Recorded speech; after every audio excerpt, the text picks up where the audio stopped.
రాఘవ్ చడ్డా ప్రస్తుతం ఆమ్ ఆద్మీ పార్టీ తరపున పంజాబ్ రాష్ట్రం నుండి ఎన్నికై రాజ్యసభ సభ్యుడిగా కొనసాగుతున్నారు. ఆయన అడిగే ప్రశ్నలు కేవలం రాజకీయ విమర్శలు మాత్రమే కాదు, ప్రతి సామాన్యుడి ఇంట్లో జరిగే అన్యాయాలకు నిలువుటద్దం పడుతున్నాయి. మనం రోజూ అనుభవిస్తున్న ఇబ్బందులను, మనకు తెలియకుండానే మన జేబులకు పడుతున్న చిల్లులను ఆయన గణాంకాలతో సహా ఎండగడుతుంటే సామాన్య జనం ఆలోచనలో పడుతున్నారు. అసలు వ్యవస్థలో ఇంత లోపం ఉందా? మనం కడుతున్న పన్నులకు మనకు దక్కుతున్న గౌరవం ఇదేనా అని ప్రతి ఒక్కరిని ప్రశ్నించుకునేలా చేస్తున్నాయి ఆయన మాటలు. ముఖ్యంగా ఎయిర్లైన్స్ దోపిడీ, మిడిల్ క్లాస్ పడుతున్న ఇబ్బందులు, మనం తినే ఆహారంలో విషం, ఇలా ఆయన ఎత్తిన ప్రతి పాయింట్ ఇప్పుడు సోషల్ మీడియాలో సెన్సేషన్ క్రియేట్ చేస్తుంది. ముఖ్యంగా విమానయాన రంగంలో జరుగుతున్న అన్యాయాన్ని ఆయన ఎండగట్టిన తీరు అందరినీ ఆశ్చర్యపరిచింది. మీరు విమానం ఎక్కినప్పుడు మీ బ్యాగు బరువు నిర్ణీత పరిమితి కంటే కేవలం ఒకే 1 కిలో ఎక్కువ ఉన్న ఎయిర్లైన్స్ సిబ్బంది వెంటనే అదనపు ఛార్జీలు వసూలు చేస్తారు. అక్కడ ఏమాత్రం కనికరం ఉండదు.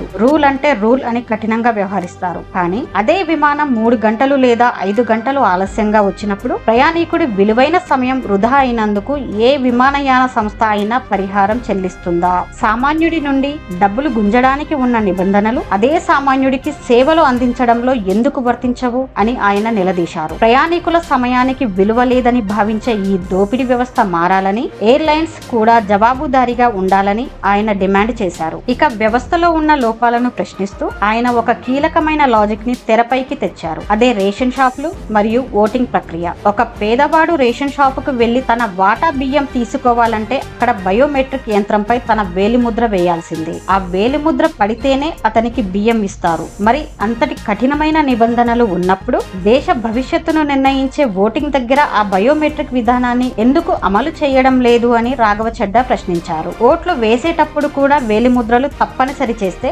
దొంగ ఓట్లకు చెక్ పెట్టవచ్చు కదా అని ఆయన చేసిన వ్యాఖ్యలు ఇప్పుడు ఆలోచింపజేస్తున్నాయి. సామాన్యుడికి బియ్యం ఇచ్చే దగ్గర ఉండే నిఘా నాయకులను ఎన్నుకునే దగ్గర ఎందుకు ఉండకూడదని ఆయన అడిగిన ప్రశ్న వైరల్ అవుతుంది. మధ్యతరగతి ప్రజల పరిస్థితిని ఆయన ఒక శాండ్విచ్ తో పోల్చారు. దేశం కోసం అత్యధికంగా పన్నులు కట్టేది మిడిల్ క్లాస్ వారే. కానీ బడ్జెట్ వచ్చిన ప్రతిసారి వారికి మిగిలేది నిరాశే. ఒకవైపు పెరిగిన ధరలు, మరోవైపు చదువు, వైద్యం కోసం ప్రైవేటు సంస్థలకు కట్టాల్సిన భారీ ఫీజులు, ప్రభుత్వం వసూలు చేసే ట్యాక్సుల రికార్డులు ఏటా పెరుగుతున్నాయని సంబరపడమే తప్ప ఆ ట్యాక్స్ కట్టే వ్యక్తికి తిరిగి ఇచ్చే కనీస సౌకర్యాలు ఏవి? పొదుపు చేసుకునే చిన్న మొత్తాల మీద కూడా పన్నులు వేస్తూ సామాన్యుడిని ఊపిరి ఆడకుండా చేస్తున్న విధానాలను ఆయన తీవ్రంగా విమర్శించారు. అంతకంటే భయంకరమైన అంశం మనం రోజు తినే ఆహారం. మనం ఆరోగ్యంగా ఉండడానికి తినే పండ్లు, కూరగాయలు, పాలు ఇవేవీ సురక్షితం కాదని ఆయన హెచ్చరించారు. పాలలో యూరియా కలపడం, కూరగాయలు త్వరగా పెరగడానికి హానికరమైన ఇంజెక్షన్లు ఇవ్వడం,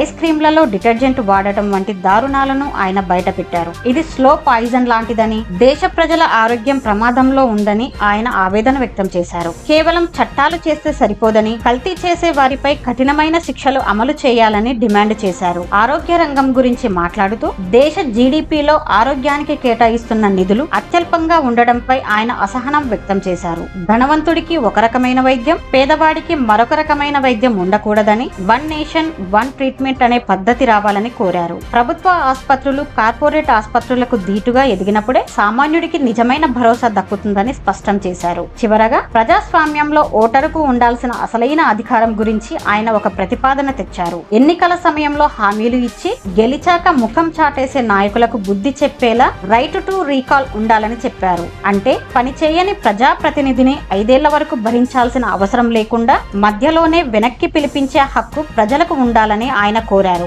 ఇది జరిగినప్పుడే రాజకీయాల్లో జవాబుదారీతనం పెరుగుతుందని రాఘవ చడ్డా గట్టిగా వినిపించారు. ఈ అంశాలన్నీ ఇప్పుడు సోషల్ మీడియాలో సామాన్యుడి గొంతుకగా మారుతున్నాయి. మరి ఈ అంశాలపై మీ అభిప్రాయం ఏంటి? ఎయిర్లైన్స్ దోపిడీపై లేదా ఓటింగ్ దగ్గర వేలిముద్ర ఉండాలనే పాయింట్ పై రాఘవ చడ్డా అడిగిన ప్రశ్నలు మీకు కరెక్ట్ అనిపిస్తున్నాయా? కామెంట్స్ లో తెలియచేయండి. ఇలాంటి లేటెస్ట్ న్యూస్ కోసం చూస్తూనే ఉండండి C7 టీవీ ఛానల్.